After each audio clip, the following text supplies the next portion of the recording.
el título que le puse a este tema, le puse como título Las pisadas del Señor. Estamos dentro del tema de la resurrección de los muertos. Hebreos 6, del 1 al 3, dice Pablo que ya hay ciertos temas que nosotros tenemos que manejar muy bien, dominar, para que entonces nosotros podamos extendernos hacia otras cosas, como qué podrían ser los misterios de Dios, ¿verdad? Entonces hay ciertos temas ya difíciles que los vamos a poder ver cuando ya estos temas de Hebreos 6 del 1 al 3 los podamos dominar. La fe en Dios, el arrepentimiento de las obras muertas, etcétera, etcétera, imposición de manos, todo lo que hemos estado viendo. Entonces, ahora estamos en el tema de la resurrección de los muertos. Pero yo, como humilde maestra de la palabra, siento que el tema está un poco pesado, un poco muy pesado, sobre todo si lo estoy dando por Zoom. Todavía si estuviéramos, pues si estuviéramos en vivo, ya les diría yo que hay que despertar a Fran Javi, etcétera. Entonces, pues vamos a ver esto dentro de la resurrección. Ahí viene Fran Javi, ya lo acabamos de unir. Hola, amigos. Bueno, entonces vamos a poner las pisadas del Señor. Y Señor, pues queremos alabarte, queremos bendecirte, Señor. Queremos darte gracias porque pues tú eres bueno, porque para siempre es tu misericordia, Señor, desde la eternidad hasta la eternidad, Señor. Quiero darte gracias, Padre, por todo lo que tú nos estás enseñando en tu palabra. Todos los temas son importantes. Tenemos que amar y tenemos que valorar el hecho de que tú resucitaste de los muertos, del hecho que por primera vez un maestro alrededor de todo el mundo y en la historia de la humanidad nos enseña sobre la muerte, sobre lo que hay después de la muerte y pues de la resurrección. Queremos darte gracias, Señor. Bendito y alabado seas. Bueno, vamos a leer, por favor, la cita de Primera de Corintios. Bueno, déjenme ver esta cita, se las voy a leer. Colosenses 3, del 1 al 4. Dice, ya que han sido resucitados a una nueva vida con Cristo, pongan la mira en las verdades del cielo, donde Cristo está sentado en el lugar de honor a la derecha de Dios. Piensen en las cosas del cielo, no en la de la tierra, pues ustedes han muerto a esta vida y su verdadera vida está escondida con Cristo en Dios. Cuando Cristo, quien es la vida de ustedes, sea revelado a todo el mundo, ustedes participarán de toda su gloria. Por ejemplo, tenemos esta cita de Colosenses 3 del 1 al 4, donde habla que el Señor ha resucitado y por lo tanto nosotros vamos a resucitar con Él. Y por lo tanto no debemos estar ya tan arraigados al mundo y a las cosas del mundo, sino puestos nuestros ojos en Jesús, el autor y consumador de la fe. Bueno, voy a empezar este tema y dice así, la faz de todo el mundo ha cambiado para mí desde que escuché por primera vez las pisadas del alma del Señor Jesucristo. Yo creo que como tú y como yo nos ha pasado esto, ¿verdad? Que cuando escuchamos las pisadas del Señor Jesucristo en nuestra vida, pues todo el mundo, la faz de todo el mundo ha cambiado, ¿verdad? Pero también en cada uno de nosotros en forma personal. Muchas veces he hablado de la Navidad, por ejemplo. No sé qué pasa, las personas no se lo pueden explicar, pero el tiempo de Navidad, el 24, el 25 de diciembre, es un tiempo especial. ¿Por qué? porque nació. Festejamos el nacimiento del Señor Jesucristo. Hablamos de paz, hablamos de amor, nos regalamos obsequios, etcétera. Entonces, realmente las pisadas del Señor Jesucristo, del alma y del espíritu del Señor Jesucristo en nosotros, han dejado una huella honda, ¿verdad? Estas palabras las pude decir con certeza, o las puede decir con certeza cada creyente en Cristo, quien vino a nuestro mundo y cambió toda la faz de nuestro universo por nosotros. Otra vez, la faz de todo el mundo ha cambiado desde que escuchamos por primera vez las pisadas del alma del Señor Jesucristo. Estas palabras las podemos decir con certeza cada creyente en Cristo, quien vino, Él vino, o sea, el Señor Jesucristo vino a nuestro mundo y cambió toda la faz de nuestro universo por nosotros. De este lado del Calvario es muy difícil que comprendamos qué mundo tan diferente tenemos hoy al de aquellos oscuros años antes de que Jesús viniera.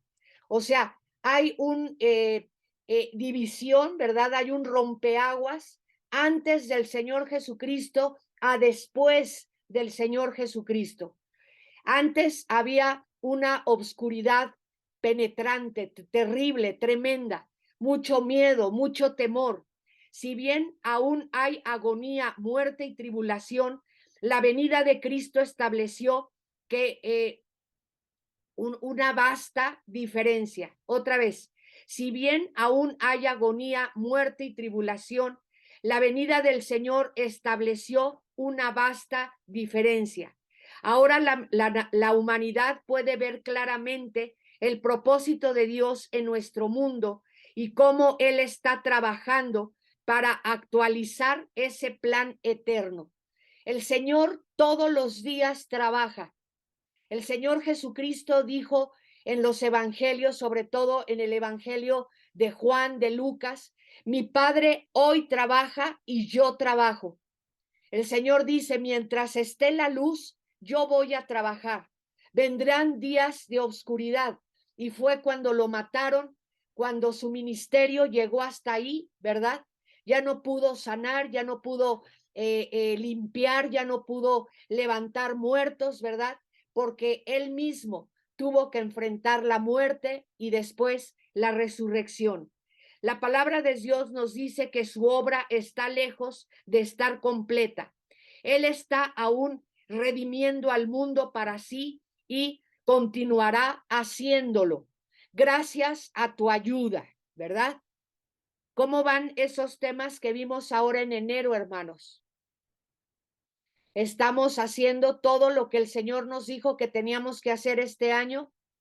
Vamos a estar orando por el mundo, orando por todo lo que estamos viendo todos los días, ¿verdad? Pidiendo que el Señor envíe obreros a sus mies. Estamos leyendo la palabra de Dios, tratando de leerla en un año. Estamos diezmando, estamos aportando para las cosas de Dios. Estamos dedicando un tiempo para las cosas de Dios. Con lo que tú sabes hacer, estás sirviendo al Señor. Y por último, estás predicando de la palabra de Dios a los que no conocen al Señor. Acuérdense de esos 5 puntos, 5 pues promesas que le hicimos al Señor para este año, ¿ok? Dice, para entender lo que el mundo hubiera sido sin Jesús, si Él no hubiera venido, uno solo necesita, fíjate bien, ¿qué es lo que necesitamos para comprender que el Señor Jesús no hubiera venido al mundo, no hubiera nacido, no hubiera crecido, no hubiera iniciado un ministerio, no hubiera escogido a 12 apóstoles, ¿verdad? No hubiera muerto por nosotros en la cruz? ¿Qué hubiera ocurrido?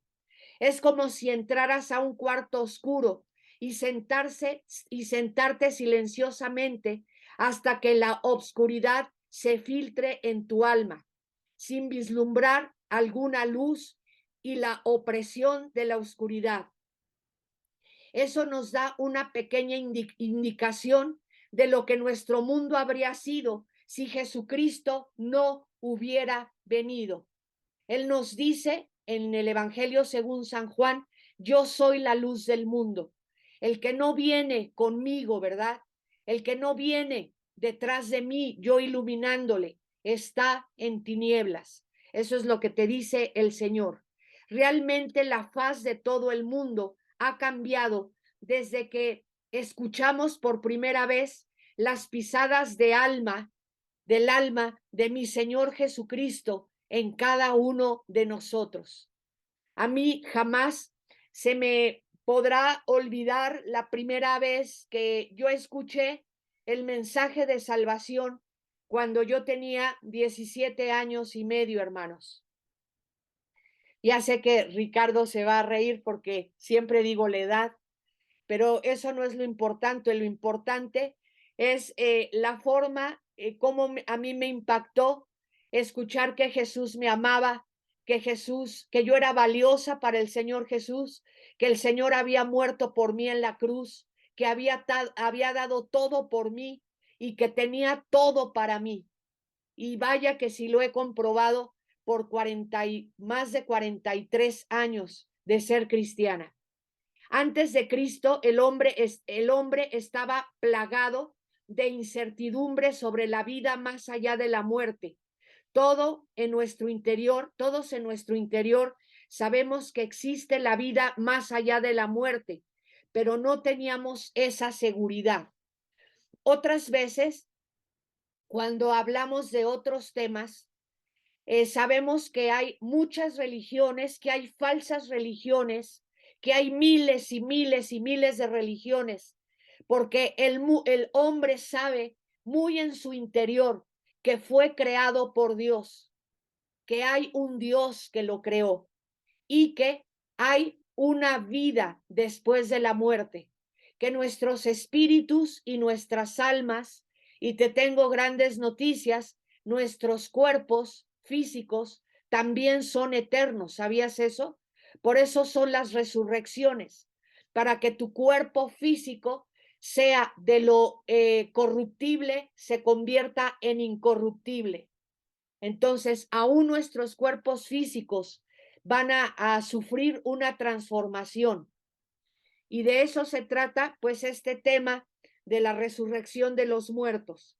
Antes de Cristo, el hombre estaba plagado de incertidumbre sobre la vida más allá de la muerte. Todo en nuestro interior sabemos, todos en nuestro interior sabemos que existe la vida más allá de la muerte, pero no teníamos esa seguridad.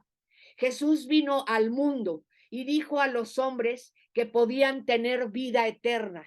Qué interesante, ¿verdad? Porque los 4 evangelios nos habla el Señor Jesucristo constantemente de la vida eterna. Cuando habla con Nicodemo y en sus conferencias y en lo que él enseña, él te está hablando que hay una vida eterna. Para saber las costumbres sobre la muerte en otras partes del mundo, no necesitas comprar libros, necesitas comprar un pasaje de avión, de tren, de autobús o en tu carro e irte y viajar, ¿verdad? Por muchas partes del mundo para ver cuáles son esas costumbres que tienen o esas creencias que tienen acerca de la muerte. Allí encontramos desesperación y desesperanza cuando aquellos sin Dios se enfrentan a la crisis final de la muerte. Dan un temeroso salto, ¿verdad? A la oscuridad. Solo la llegada de Cristo, hermanos, solo la llegada de Cristo, solo la enseñanza del Señor Jesucristo y también la palabra desde el Antiguo Testamento te da mucha luz acerca del lugar de los muertos. ¿Qué pasa cuando alguien muere? Desde el Génesis, Job, muchos libros, muchísimos libros, te van a dar citas, muchas cosas sobre el lugar de los muertos. Pero ya cuando vino el Señor Jesucristo, Él de plano quita vendas, ¿verdad? Y nos enseña muchas cosas. ¿Qué pasa después de la muerte? Solo la llegada de Cristo trae certidumbre. Y vamos a ver Salmo 74:20, que dice, toma en cuenta tu pacto, pues en todos los rincones del país abunda la violencia. Bueno, esa es nueva traducción viviente. A ver, quiero que por favor, Rosita, busque Salmo 74:20. Cuando lo tengas, me avisas, Rosita, y vamos a leer la Reina Valera, ¿ok? Bueno, vamos a poner este subtítulo y vamos a poner de cara al temor. Así ponle a este subtítulo dentro del estudio. ¿Ya lo tienes, Rosita? Pastora. Adelante, léelo, por Ya. favor. Mira el pacto, porque los lugares tenebrosos de la tierra están llenos de habitaciones de violencia. Así es, lugares tenebrosos. ¿Cuáles son esos lugares tenebrosos? Los lugares donde no se comprende a la muerte, donde no se sabe más que la persona ya se quedó dormida, ya se quedó inconsciente y no va a volver a despertar nunca más, ¿verdad? Y tienes que enterrarla. Ok, entonces vamos, gracias Rosita, vamos a poner de cara al temor este subtítulo dentro de este estudio. Los hombres hacen cosas extrañas de cara al temor. Enfrentados a las crisis finales de la muerte, crean rituales y costumbres para aliviar el dolor y tender un puente hacia el otro mundo. Aún en nuestro mundo moderno permanecen esas extrañas costumbres. En algunas religiones de Nigeria, hoy en algunas religiones de Nigeria, hoy las supersticiones del más allá todavía son frecuentes en el africano perdido. Si nosotros penetramos a la jungla nigeriana, encontramos muchos que no han sido tocados por la luz del Evangelio. Aún nos están esperando, hermanos. A los que tienen sangre y a los que tienen llamado de misioneros, pues te están esperando allá, ¿verdad? Hay una tribu donde hay un hoyo pequeño en la tierra. Es solo un hoyo pequeño de no más de 4 pulgadas de diámetro, pero es sagrado para la realeza ogoní. Según la tradición, el reverenciado rey que dirigió los ogonís a su hogar en el delta de Níger se estaba muriendo y se rodeó de sus esposas favoritas. Desde ahí, tú dices que Dios nos ayude, ¿verdad? Porque entonces este rey Ogoní tenía muchas esposas y cuando falleció, él dio la orden que en cuanto falleciera, no solo él iba a morir, sino que tenían que ir con él sus esposas favoritas, ¿verdad? Y sus esclavos, los esclavos que le servían a él.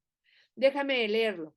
Según la tradición, el reverenciado rey que dirigió los ogonís a su hogar en el delta de Níger se estaba muriendo y se rodeó de sus esposas favoritas y posesiones valiosas.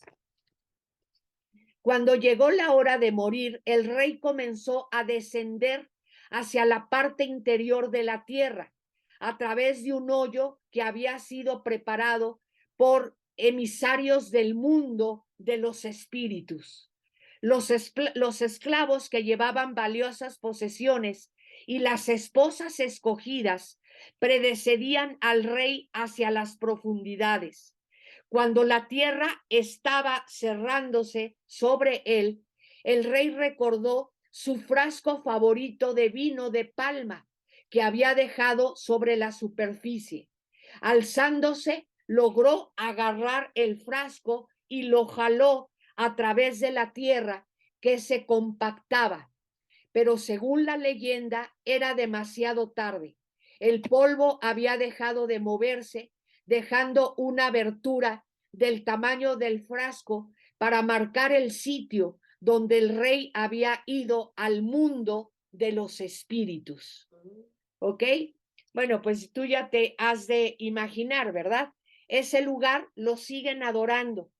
Ese hoyito que quedó en el suelo, ahí todos los ogonís siguen adorando ese lugar porque ahí el rey fue tragado por los espíritus que lo llevaron, pues ya sabemos a dónde. Este sagrado santuario en las junglas de África todavía no lo han explorado los académicos de Occidente. Su ubicación sigue siendo un secreto que guardan la tribu Ogoní celosamente. Entonces vemos que hay muchas tradiciones sobre la muerte de reyes, de faraones, etcétera. Los antiguos egipcios creían en la calidad de vida después de la muerte. Dependían de la preservación del cuerpo.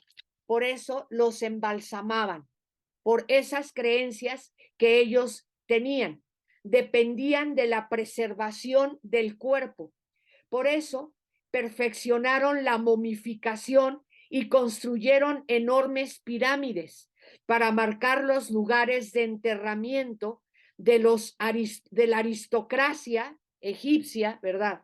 Se construyeron botes funerales para llevar los ataúdes de los muertos hasta las islas reservadas como lugares de enterramiento. Incluidas en sus criptas funerarias figuraban utensilios, muebles, armas, espejos, ropajes, para que el difunto los usase en su viaje al mundo desconocido de los muertos. Esto es los egipcios, ¿ok? Los esclavos, hermanos, eran enterrados vivos en las tumbas de la realeza para que estuvieran allí para servir a los reyes en su vida del más allá. Qué interesante. Más filosóficos en sus deliberaciones, los griegos también se preocupaban con las ideas sobre la muerte. De la mitología griega es el vocablo tanatología. ¿Has oído esa palabra? Tanatología. ¿Qué significa el estudio de la tanatología? Estudio de la muerte. La palabra Thanatos es un nombre personal y era el hermano gemelo del sueño, Hypnos. O sea, había un dios del sueño, Hypnos, es Hypnos. El dios del sueño Hypnos tenía un hermano gemelo que se llamaba Thanatos. Y de ahí viene la palabra tanatología, el estudio de la muerte. En el panteón griego de los dioses estaba este dios. El criterio prevaleciente sobre la muerte en el antiguo mundo helenístico antes del nacimiento de Cristo fue de aceptación. Esta actitud fue ilustrada con las clásicas palabras del filósofo Sócrates, poco antes de beber la cicuta, forzado a ellos por la justicia ateniense. O sea, lo obligaron a beber esta sustancia, ¿verdad? La justicia ateniense, pero antes de morir dijo, el tiempo de partir ha llegado para mí, dijo Sócrates, yo voy a morir y ustedes a vivir, pero ¿a cuál de nosotros le toca lo mejor? No lo sabe nadie sino Dios. Fíjense lo que escribió Sócrates, este griego tremendo. Después de toda una vida de indagaciones y filosofías, Sócrates realmente no sabía si estaría mejor vivo que muerto. Esto parecía irónico, ya que había sido Sócrates el que había declarado, ¿no es filosofía el estudio de la muerte? Qué interesante. Para Sócrates y los intelectuales de su tiempo, la muerte era el gran libertador que sacaba el alma de su prisión, del cuerpo, y la devolvía a su hogar eterno. Pero sobre ese hogar eterno ellos no sabían absolutamente nada. Platón, el discípulo de Sócrates, tenía otra visión extraña de la muerte y la inmortalidad. Él creía que si bien el cuerpo moría y déjenme ver qué dice aquí, es que puse otra letra encima. Ok. Él creía, vamos a volver a leer, te lo voy a volver a leer. Platón, el discípulo de Sócrates, tenía otra visión extraña de la muerte y la inmortalidad. Él creía que si bien el cuerpo moría y se desintegraba, el alma vivía para siempre. Decía que después de la muerte el alma migraba a lo que él llamaba la región de las puras, así le pusieron, la región de las puras. Allí existían sin un cuerpo contemplado por las formas. Después de cierto tiempo, según el filósofo griego, el alma reencarnaba en otro cuerpo y volvía a la tierra. Ok, hermanos, está como un poco complicado, pero lo que te quiero enseñar que aún los griegos, antes de que naciera el Señor Jesucristo, pues ellos también creían que la muerte hacía que el alma se liberara del cuerpo y se fuera a vivir a otro lugar, la región de las formas puras, ¿ok? Así le decía Sócrates, la región de las formas puras. Muy bien. Después de cierto tiempo, según el filósofo, el alma reencarnaba en otro cuerpo y volvía a la tierra. Unos cuantos siglos después de la edad de oro de los filósofos griegos, el pensamiento añadió una nueva dimensión a las ideas sobre la muerte. Cicerón, el famoso escritor, dijo: después de la muerte tendremos por primera vez verdadera vida. Wow, te lo voy a volver a leer. Cicerón, que también era griego, escribió: después de la muerte tendremos por primera vez verdadera vida. El político romano, Gayo César, por otra parte, declaraba como con el fatalismo de las tribus bárbaras esto: más allá de esta vida no hay lugar para angustia ni gozo. O sea, los romanos pues eran ya un poco más fatalistas. Te voy a volver a leer: más allá de esta vida no hay lugar para angustias ni gozo. Ahora vamos a empezar a ver qué pasó cuando Cristo vino, cuando ya empezamos a vivir después de Cristo, ¿verdad? Cuando el Señor Jesucristo entró en la escena, los mundos de Grecia y Roma aceptaban el criterio de que el alma era inmortal. El panteón mediterráneo de los dioses, sin embargo, ofrecía únicamente un enfoque tipo ritual de la muerte. Los sacerdotes de las religiones místicas funcionaban solo como muestras de ceremonias en las festividades fúnebres. No podían ofrecer paz, ni esperanza, ni seguridad de una vida de calidad después de la muerte. Creían en la inmortalidad, pero no podían comprender la resurrección. Escucha, por favor. Cuando escribía esto hace rato, me acordé cuando esos soldados romanos que custodiaban la tumba del Señor Jesucristo y el Señor Jesucristo resucitó, como hasta perdieron el conocimiento, se desmayaron del miedo, ¿verdad? Y aunque fueron llevados ante Pilato y ante Caifás y Anás, ¿verdad? Y ellos decían, es que hubo una explosión, una luz intensa, la piedra se movió sola, o sea, solo lo que hicieron fue darles dinero y prohibirles hablar de la verdad.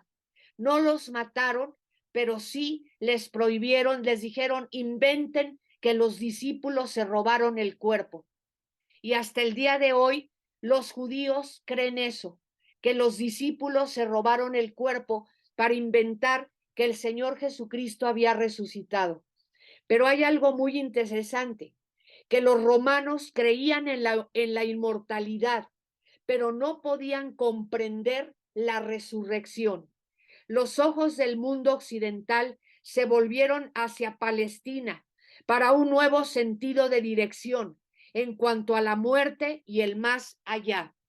Esta fue la actitud del mundo antiguo en el cual Jesús anduvo para ilustrar en qué consistía la vida, la muerte y la resurrección. ¿Qué nos enseña el Señor Jesús? ¿Qué es la vida? Dice el Señor Jesús que el que quiera ganar su vida, la perderá. Pero el que pierda la vida por el Señor Jesucristo, la ganará. ¿Escuchas esto? Hay veces que yo he estado escuchando comentarios, hermanos, y ¿qué creen? No me gusta nada lo que escucho. No me gusta lo que escucho. Te voy a confesar una cosa. Yo he pensado, yo Ruth, que amo mucho al Señor Jesús, he pensado en vender la casa para comprar la iglesia.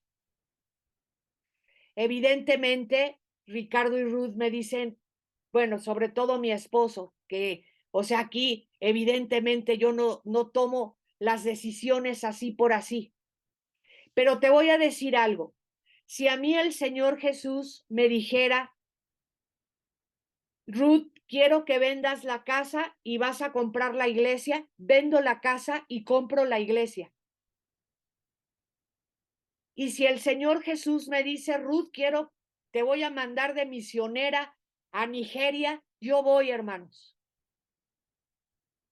¿Por qué? Porque el Señor Jesús te enseña que si para ti es más importante las cosas materiales, tu propia vida, que las cosas de Dios, entonces vas a perder tu vida. Pero si para ti lo más importante es Dios, aunque tú mismo, aunque las cosas que tú posees y que evidentemente el Señor te las dio, el Señor te bendijo, el Señor abrió puertas para que las tuvieras, entonces vas a ganar la vida eterna, vas a ganar premios en el cielo y aún aquí en la tierra, dice el Señor, que te va a dar muchos hermanos, que te va a dar muchas hermanas, que te va a dar cosas que tú no te imaginas siquiera. Entonces, fíjense lo que dice aquí esto. Dice que el Señor Jesús nos ha venido a enseñar en qué consiste la vida. La vida no consiste en que nos volvamos unos avaros, en que nos aferremos a las cosas, sino que a que soltemos a las cosas para que el Señor pueda darte más, hasta que sobreabunde, hasta que rebose, hasta que salga aún de tus brazos lo que el Señor tiene para ti. ¿Qué haces si el Señor te manda de misionero? Pues obedecer e ir a lo que te manda el Señor. Estás más seguro. Un día dimos un estudio que se llama Es el lugar ahí. Así se llama ese título, El lugar ahí. Y tú estás más seguro donde el Señor quiere que estés que en donde tú te aferras a estar. El pueblo judío durante 40 años estuvo seguro en el desierto. ¿Te has dado cuenta de eso?